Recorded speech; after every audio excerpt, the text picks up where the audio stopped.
Hello students, according to a report for veterinarians in the US, 36.5% of households in the US states own dogs and 30.4% of households in the US states own cats.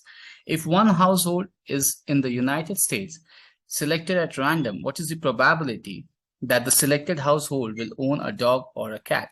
So the keyword here is or. Or means union. So suppose if PD is the probability of owning a dog. So according to the question, that is equals to 0.365. So if PC is the probability of owning a cat, so that's equals to 0.304.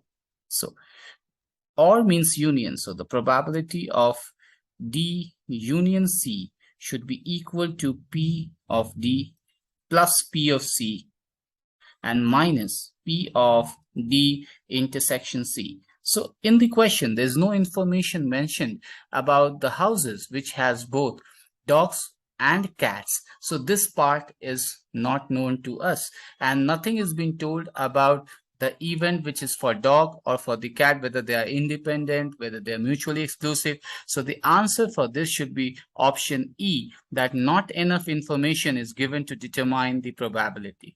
Thank you, students.